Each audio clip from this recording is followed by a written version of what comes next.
Bonjour mes petits poulets, et oui, je vous tourne 2 jours. Je suis pour quelques jours en solo chez moi. Mon mari et ma fille prennent de l'iode en Bretagne. Moi je bosse et j'en profite pour me poser un peu, me reposer un peu, ranger un peu, blablater un peu. Voilà un peu. Donc les gazouillis sont tournés ce matin. Mais oui, soyons dingues. Installez-vous bien, comme on dit, parce que j'ai plein de trucs à vous présenter.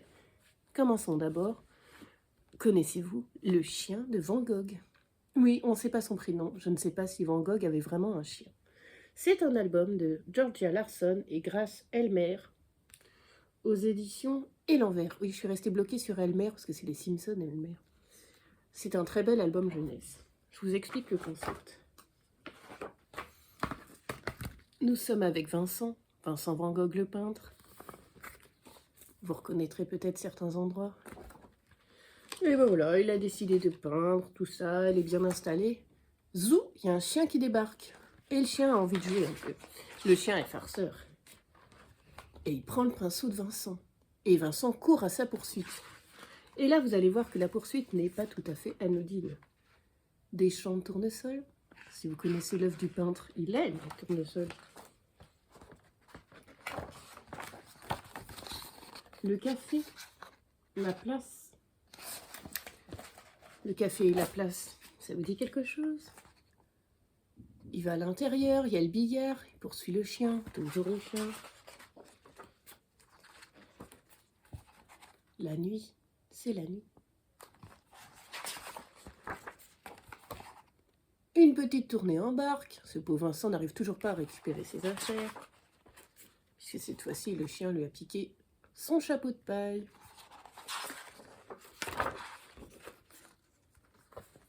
Ah, intéressant. Et si je peignais mon autoportrait? Bah oui, vous savez que le peintre s'est peint lui-même. La chambre. Et à la fin, c'est très intéressant car on vous met tous les tableaux qui ont inspiré cet album.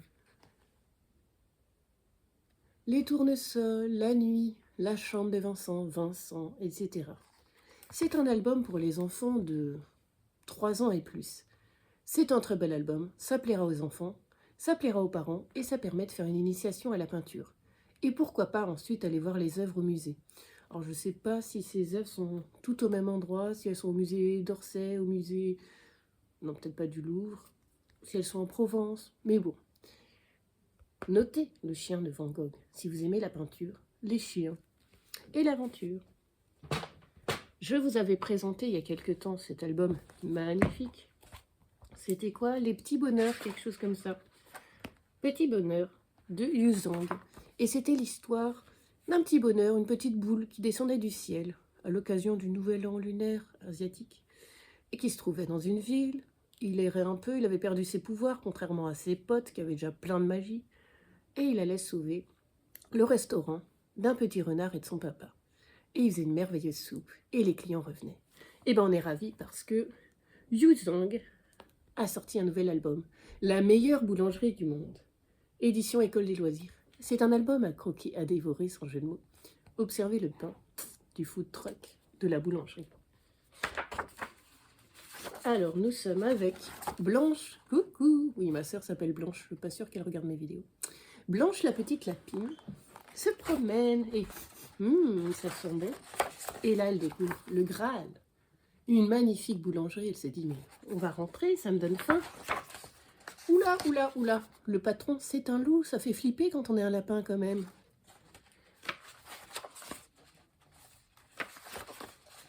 Et là, le loup lui fait goûter du pain et c'est craquant, c'est croustillant, c'est bon. Je sais pas vous, je sais pas si je vous l'ai déjà dit. J'adore le pain. Mon grand-père adorait le pain, mon grand-père maternel. Et à table, il y avait toujours du pain chez mes grands-parents. Et pour patienter entre deux plats, bah, ils boulottaient du pain. Et ben, c'est une habitude que j'ai prise. J'adore le pain. Le pain sous toutes ses formes. Le pain aux céréales, les baguettes, les petits pains, le pain noir allemand, pain au sésame. Et vous, êtes-vous pain? On a la chance en France d'avoir des boulangeries. Au chaque coin de rue presque, ou presque.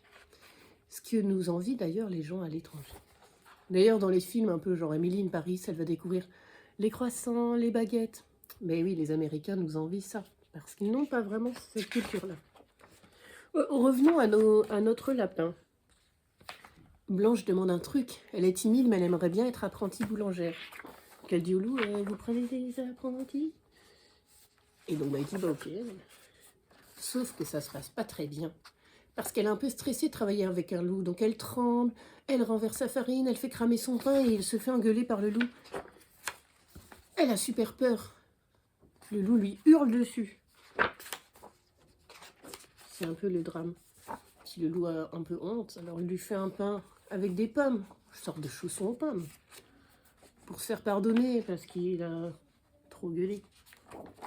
Et désormais, ils vont apprendre tranquillement à cuisiner ensemble sans s'énerver. Oui, je prends le temps parce que j'adore cet album. Et puis un jour, Blanche n'est pas là. Ça vous rappelle l'album d'avant, les petits bonheurs. Le loup est un peu triste, il s'est habitué à la petite lapine. Bon, bah, elle cuisine et tout. Et en fait, génial, elle ramène tous ses potes. Et tous les potes vont goûter à la boulangerie. La meilleure boulangerie du monde. Un album à dévorer, à croquer. Où j'ai même envie d'acheter pour le garder pour l'éternité, rimanger. Bref, une jolie petite histoire de lapin, de loup et surtout de pain. Il n'y a pas longtemps, c'était Mardi Gras, mardi dernier. Un Mardi Gras, en général, on fait des crêpes. Cet album, Les Rhinos ne mangent pas de crêpes. C'est de Anna Kemp, Sarah Ogilvy, chez Little Urban. Déjà, c'est un rhinocéros violet. Un peu comme la marmotte violette, vous savez, de Milka.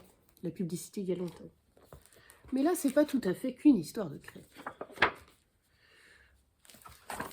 Mathilde en train de prendre son petit déjeuner, un rhinocéros traverse la cuisine. Oui, bon, ça arrive tous les matins, faites attention qui passe dans votre cuisine.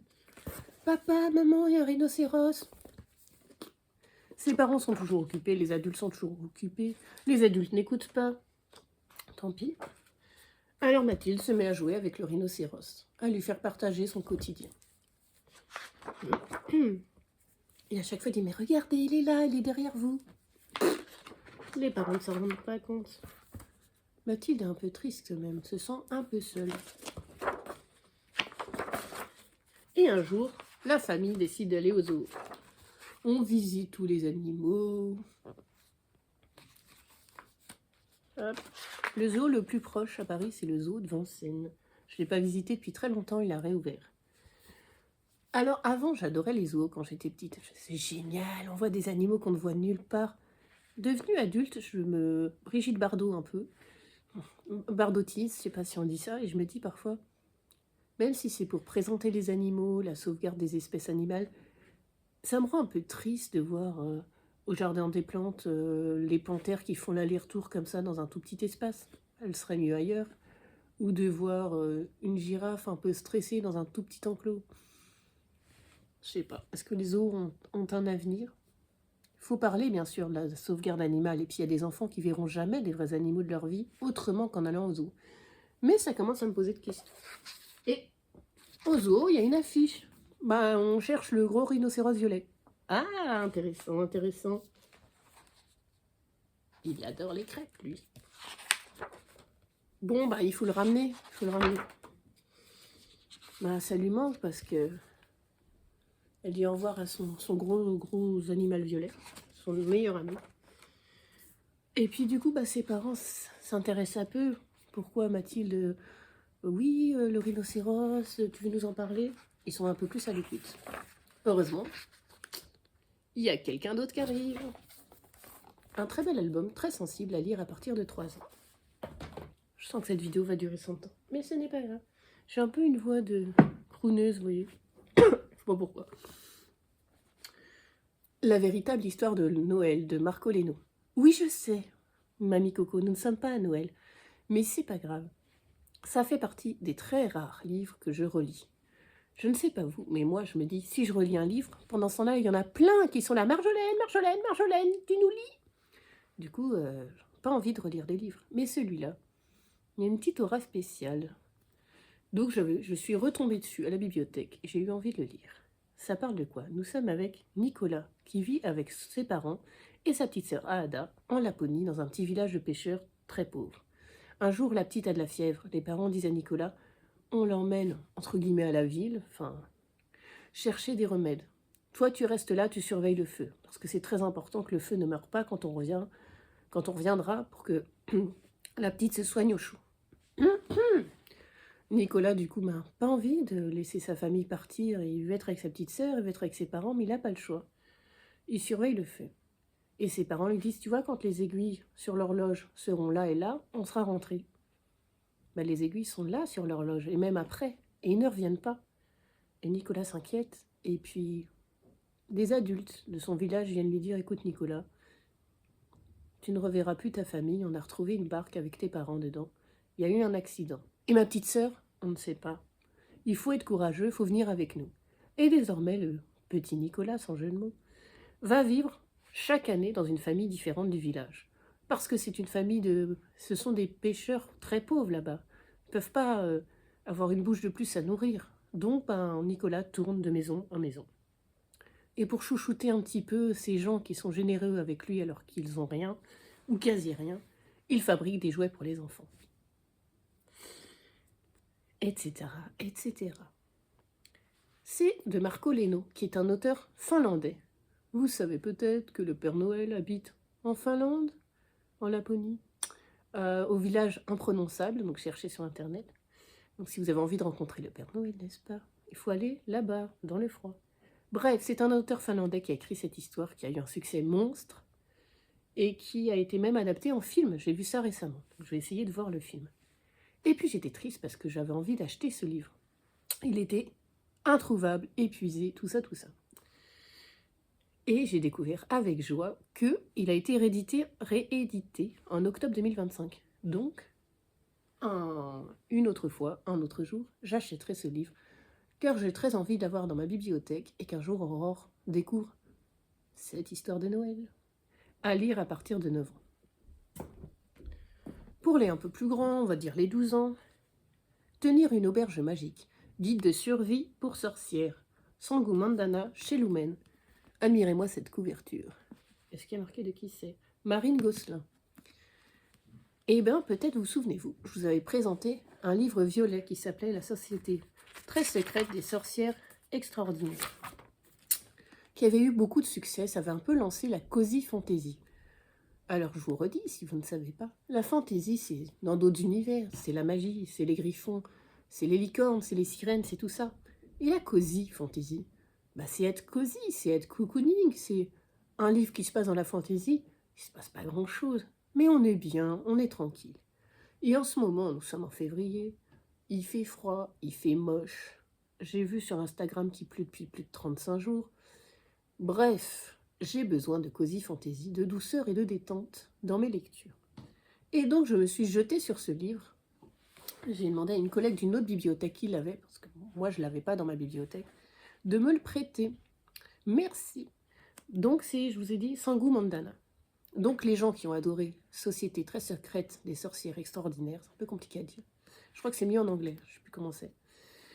On sautait sur ce livre qui est sorti, oui, je ne sais plus, 2025. Et exactement, je ne sais plus, en août. C'est l'histoire de Sera. Oui, ça s'écrit S-E-R-A. Alors moi, dans ma tête, je disais Sera, parce que Sera, pour moi, c'est être, le verbe être, et au futur, donc ça m'énervait.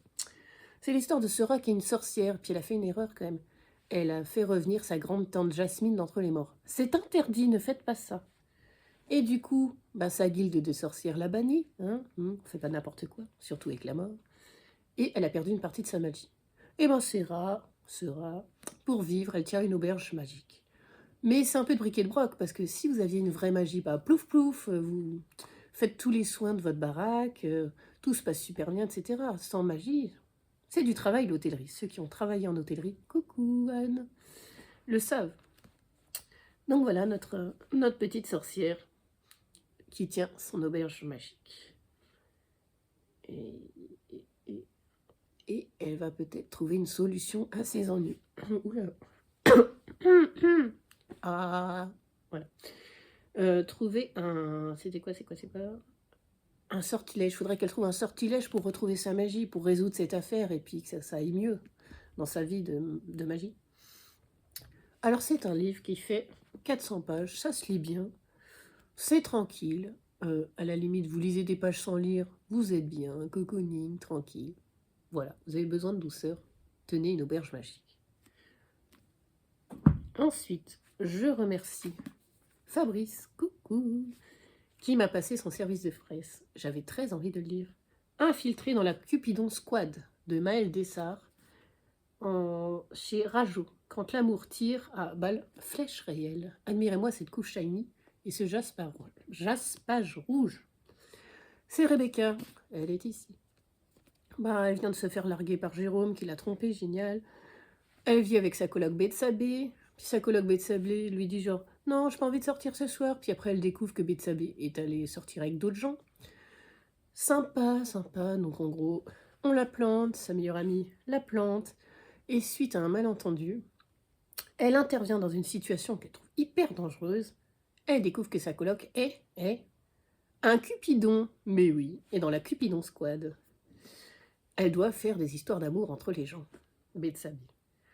Et donc Rebecca, elle savait pas que sa coloc faisait ça, etc. Et donc, suite à son malentendu, qu'il faudra lire dans le livre, elle doit être dans cette Cupidon Squad, faire semblant de sortir avec Amaury, le frère de Betsabé, sauf qu'Amaury, il y a eu un passif entre elle et entre lui et Rebecca, on va y arriver. Pourtant, j'ai pris un café noisette ou café caramel, je sais pas, un café orange sur la dosette, quoi. C'est un livre hilarant, comme Maël Dessart sait le faire. C'est une autrice française que vous connaissez peut-être qui a écrit L'école de minuit. Si vous avez aimé la série Wednesday, Mercredi Addams, L'école de minuit, c'est un peu ça.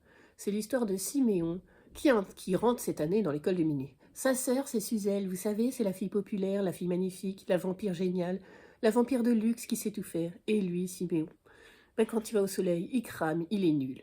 Oui, parce que Siméon et Suzelle sont des demi-vampires, si vous voulez. Ils ont un parent vampire et l'autre parent humain. Donc c'était les aventures hilarantes de Siméon dans l'école de minuit, en 2 tomes. Il y a aussi Dents de soie. Dans Dents de soie, vous savez, les fées, il y a la fée marraine la bonne fée, il y a la fée machin, et là, la fée, on lui apprend qu'elle est fée des dents. Vous savez, comme la petite souris, mais fée des dents. C'est un peu la loose. Et elle doit faire alliance avec un vampire qui a pas de canine ou qui a des canines ridicules, enfin... Bref, le duo de la loose. Dents de soie, un roman hilarant. Donc l'école de minuit, ça peut se lire à partir de 9 ans, et Dents de soie, 11-12 ans. Et ici, ça se lit plutôt à partir de 13 ans, 12-13 ans 13-14 ans, pardon. C'est plus quand on est ado, je pense qu'on s'intéressera à ça. Maël Dessart est présente sur Instagram. Elle est très drôle, elle est très réactive. Nous avons échangé quelques messages, j'aime bien. Oui, parce que je crâne, hein. J'avais mis en valeur ce livre sur mon compte Instagram en disant « Maël Dessart nous touche en plein cœur, Cupidon. Pour le meilleur et pour le rire. Le mariage, l'amour, voilà. » Bref, j'étais très contente de moi et du coup j'ai dit à Maël « Coucou Maël !» J'aime bien dire ça, je ne l'ai jamais vu de ma vie. J'aimerais bien rencontrer cette autrice parce qu'elle a l'air drôle, donc ça devrait être sympa de discuter. Bref, ceci est le premier tome d'une duologie. Donc j'ai très hâte de lire la suite. Je vous lis le début parce que si je me souviens bien de ma lecture de cette semaine, c'était très drôle. Si je retombe un jour amoureuse, qu'on me frappe avec un gourdin jusqu'à l'inconscience. Déjà, ça commence bien. Face à moi, un couple me tient la jambe depuis 4 bonnes minutes, gloussant telles des poules lâchées dans un champ devant le menu à 3 choix du fast-food où je travaille. Donc en plus, Rebecca s'en la frite tout le temps. Rien de bien sorcier ni qui mérite qu'on perde collégialement autant de temps. Mais l'amour a ses raisons que l'intelligence, la correction et la bienséance ignorent. Résultat, les pieds endoloris, je suis plantée devant eux à attendre qu'ils répondent à la sacro-sainte question. Frites classiques ou torsadées ? La fille rit tellement qu'elle s'étouffe avec sa propre glotte. Et je l'observe qui entortille une mèche autour de son doigt, alors que Mossio bombe le torse, visiblement très fier de la réaction qu'il a provoquée. Prends des torsadées sombres truffes, j'invective le garçon dans ma tête, serrant les dents pour ne pas laisser paraître mon énervement. Elle est en train de te les mimer avec ses cheveux. Je soupire. Tanja, à mes côtés, me lance un sourire encourageant. Ses clients, eux, sont concentrés, presque investis d'une mission et commandent avec efficacité. Il y a une discipline toute militaire dans la manière dont ils lui débitent leurs choix. Burgers, frites, sauces, poissons et desserts. Et je me frappe mentalement le front contre ma caisse enregistreuse. Évidemment, même derrière le comptoir, il y a des bonnes et des mauvaises filles. Sinon, on prend un paquet de chaque, un partage, propose le jeune homme. Qu'est-ce que t'en dis ? Je sais pas, ça fait grossir quand même. Une salade peut-être? Le ton inquiet de la fille me déclenche des vrilles dans l'estomac. Je me tourne à nouveau vers eux, luttant pour ignorer le malaise qui me saisit. Être grosse, travailler dans un fast-food à côté de la faculté de la mode et du design, ce n'est pas une sinécure. Vous avez choisi? La fille me détaille des pieds à la tête, comme si j'étais un avertissement sur pattes visant à la prévenir de ce à quoi elle pourrait ressembler si elle se laissait aller à consommer un chouïa de friture. C'est vraiment ce que je déteste le plus à bosser ici. Pas l'odeur d'huile qui me suit pendant des jours. Pas le t-shirt qui sent la vieille sueur incrustée que je suis obligée de porter, non. Ce que je déteste le plus, c'est combien ce genre de regard anodin me rend conscience de l'image que je renvoie, boudinée dans mon uniforme jaune moche, une casquette d'où s'échappe une queue de cheval luisante de la graisse qui sature l'air vissé sur le crâne. Je ressemble à la jeunesse d'une frite. À une pomme de terre, quoi. Tu sais quoi, bébé? On va prendre de tout. Je frissonne à bébé. Mais la fille minaude et le garçon est ravi de jouer au prince charmant. Moi, je rentre leur commande avec soulagement dans le système parce que ce sont mes derniers clients et je n'ai pas envie de faire durer le plaisir. Armé d'un plateau et de ce qui me reste de courage, je me retourne vers les étagères chauffées aux patients des burgers tout rabougris. Ça vous donne le ton de Maël Dessart. C'est génial à lire. Chaque roman, je saute dessus. C'est un bon moment de lecture. Pour les plus grands, il y a les Book Lovers. Book Lovers de Emily Henry. Henry, aux éditions Hauteville. Oui, elle est américaine. Anglaise, américaine, on s'en fout. Nous sommes avec Nora, qui est droguée de travail, vous savez, c'est un peu la citadine.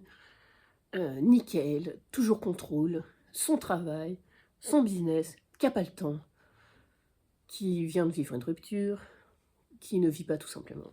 Et à sa sœur Libby, sa sœur qui a des enfants, qui est fatiguée, qui est à nouveau enceinte, qui se pose 1000 questions. Et sa sœur Libby la supplie. Allez Nora, on part en vacances entre sœurs, entre filles. J'en ai besoin, sinon je vais crever. Elles vont à Sunshine Falls, un petit village, vous savez, le petit village classique des comédies de Noël, quoi. Le truc où il n'y a rien, entre guillemets. Et tout ne va pas se passer comme prévu. Ce feel-good est très bien. Si vous cherchez un feel-good, c'est un feel-good pour adultes qui fait 437 pages, mais ça se lit super vite. Je suis très contente qu'il soit enfin traduit en français. C'est l'autrice de People We Need on Vacation. Vous avez peut-être vu sur Netflix. Et ça fait penser à The Holidays, le film avec Jude Law, Kate Winslet, Jack Black, il me manque qui, Cameron Diaz. Je vais vous lire le début parce que, au début, l'autrice se moque, avec un talent génial, des comédies romantiques, tout en écrivant une, bien sûr. C'est ce qui l'a intéressé d'en faire une à son. Alors, je le regarde jusqu'au... Touc, touc, touc, touc. Quand les livres sont toute notre vie, ou dans mon cas notre métier, on finit par savoir très bien deviner quelle direction prend une histoire. Les tropes, les archétypes, les retournements de situation classiques commencent à former un catalogue à l'intérieur de notre cerveau, classé par genre et catégorie. L'assassin est le mari, l'intello de service a droit à un relooking et sans ses lunettes elle est sexy comme pas possible. Le gars séduit la fille ou alors c'est l'autre fille. Quelqu'un explique un concept scientifique ardu, l'un des interlocuteurs réplique « Et en langage courant, ça donne quoi ?» Les détails peuvent certes varier d'un bouquin à un autre, mais il n'y a jamais rien de vraiment nouveau sous le soleil. Prenez par exemple une romance dans une petite ville. Le genre où un snobinard cynique de New York ou Los Angeles se trouve expédié à Pétaouchnok, dans l'Amérique profonde, pour, disons, rayer de la carte une ferme familiale qui produit des sapins de Noël, afin de faire de la place à une grande firme sans âme. Mais alors que le citadin est à Pétaouchnok, tout ne se déroule pas comme prévu. Parce que, bien évidemment, l'exploitation d'arbres de Noël ou la boulangerie ou tout autre petit commerce que le héros a pour mission de détruire est tenu par une personne follement attirante et justement libre d'être courtisée. Dans sa grande ville, le héros a déjà une moitié, une créature sans scrupules qui l'encourage à accomplir sa sinistre besogne en dévastant des vies pour obtenir sa grosse promotion. Il endure ses appels, pendant lesquels elle lui coupe la parole, lui aboie des conseils sans cœur, depuis la selle de son vélo d'appartement. On sait que c'est une mauvaise personne parce qu'elle a les cheveux blonds platine, plaqués en arrière, comme Sharon Stone dans Basic Instinct. Et aussi parce qu'elle déteste Noël. À mesure que le héros passe davantage de temps avec la charmante boulangère, couturière, sapinicultrice, la situation commence à changer pour lui. Il découvre le véritable sens de la vie. Il rentre chez lui, transformé par l'amour d'une femme au cœur d'or. Alors elle demande à sa petite amie au cœur de pierre d'aller se balader avec lui. Médusée, elle réplique quelque chose comme « Quoi, un loup-boutin ?»« Ce serait sympa, répond-il. Pendant la promenade, il se peut qu'il lui propose d'admirer les étoiles. Elle rétorque d'un ton cinglant. « Je ne peux pas lever les yeux, je viens de faire des injections de Botox. » Et c'est alors qu'il comprend. Il ne peut pas retourner à sa vie d'avant, il ne veut pas. Il met un terme à cette relation froide et sans joie et demande la main de sa nouvelle amoureuse. Pourquoi s'embêter à sortir avant, ensemble? À ce stade, on se retrouve à crier à son bouquin. « Tu ne la connais même pas, c'est quoi son deuxième prénom, abruti ?» Assise à l'autre bout de la pièce, notre sœur Libby nous demande de nous taire, nous lance du popcorn à la figure, sans même lever les yeux de son propre livre tout corné qu'elle a emprunté à la bibliothèque. Et c'est pour ça que je suis en retard pour ce déjeuner.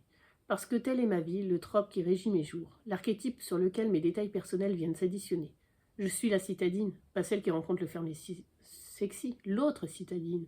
L'agente littéraire coincée, manucurée, qui lit des manuscrits perchée sur son vélo d'appartement, tandis qu'un écran de veille représentant une plage paisible flotte, ignorée sur son ordinateur. Je suis celle qui se fait larguer. J'ai lu cette histoire et je l'ai vécue suffisamment de fois pour savoir qu'elle est en train de se reproduire en cet instant même, tandis que je me faufile parmi la foule de piétons d'un quartier chic de New York, mon téléphone collé à l'oreille. C'est bien vu, non? D'ailleurs, dans le genre, téléphone collé à l'oreille, New York, machin, j'ai très envie au mois d'avril d'aller voir Le Diable s'habille en Prada 2. Alors je sais, peut-être que vous faites comme moi partie des fans de Meryl Streep, Anna Hathaway, Emily Watson. Ce film 2 sort 20 ans après, mais on a envie de savoir ce qui s'y passe, n'est-ce pas? Book lovers. Une petite pause goodies. Je sens que vous êtes épuisés. Et ça tombe bien, j'ai beaucoup de goodies. Détox. Oui, je l'ai acheté à la pharmacie hier. Infusion ayurvédique. Ayurvédique, c'est hyper dur à dire. Ayurvédique. Aux plantes réglisse, pissenlit, cannelle. J'ai peur que le pissenlit, ça soit pas génial. Régénérante, purifiante, détoxifiante. Détoxifiante. Ensuite, mes cheveux ces temps-ci étaient déprimés, irritants, irrités. Bref, ça me gonflait. J'ai cherché des shampoings. Quelquefois, il faut changer de shampoing parce que votre shampoing vous arrache le crâne. J'ai testé Nectar of Glow, hyaluron, ritual, plus acide, hyaluronique. Shampoing hydraté. Hydrate et fait briller, cheveux déshydratés et fatigués. Eh bien, ma foi, c'était assez efficace. Ça faisait des cheveux tout doux. J'ai trouvé ça à Carrefour.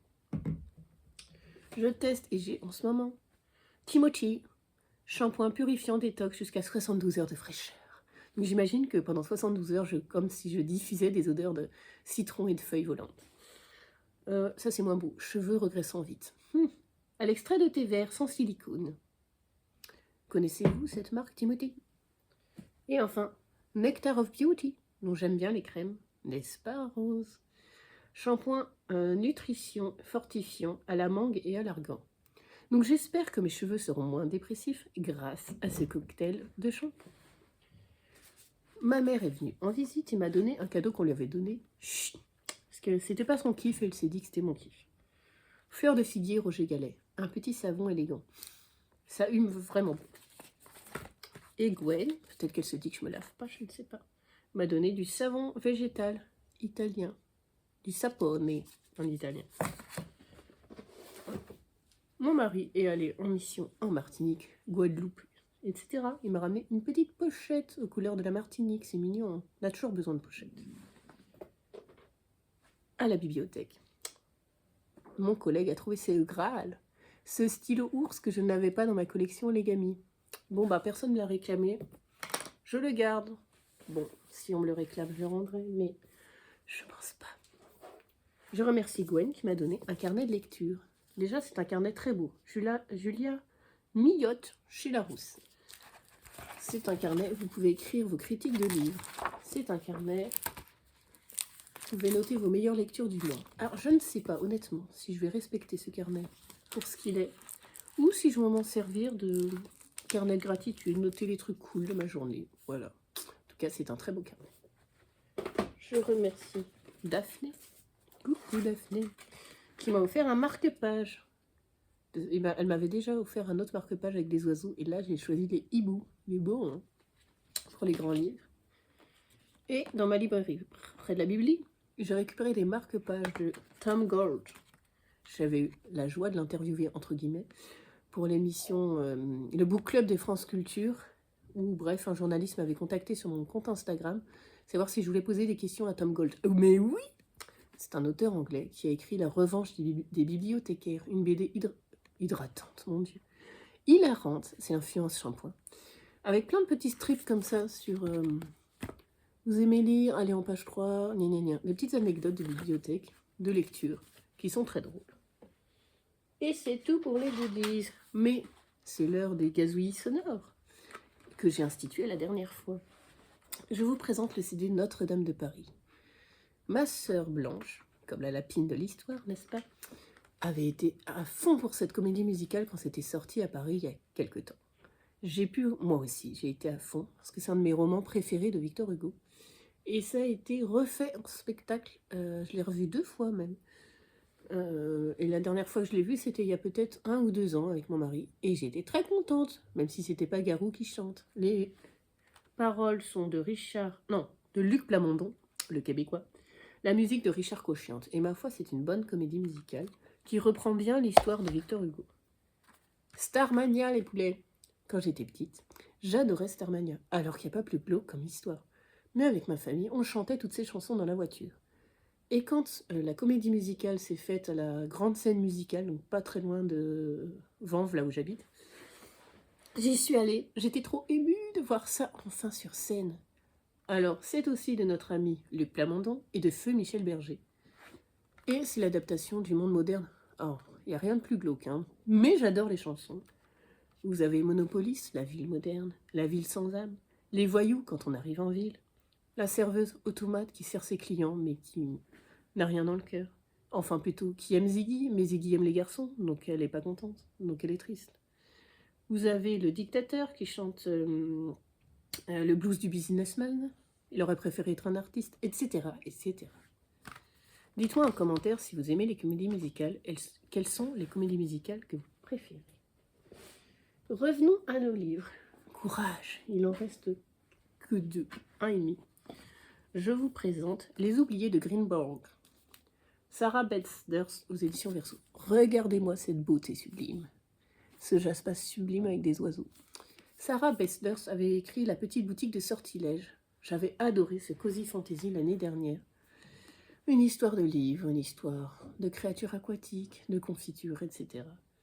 Et là, c'est différent. Alors, c'est pas dans la série d'avant, parce que la série d'avant, j'ai acheté la suite Peau de miel rose, qui s'appelle L'île au jardin enchanté. Ça, c'est la suite de la petite boutique de sortilèges. Oui, je pourrais prêter à des gens qui ont lu le premier livre. Donc tout ça sortait en février. Et donc j'ai craqué. Et je crois que je lirai tous les romans de cette autrice, une fois traduits en français. Parce que la cozy fantasy, c'est la vie, ça fait du bien.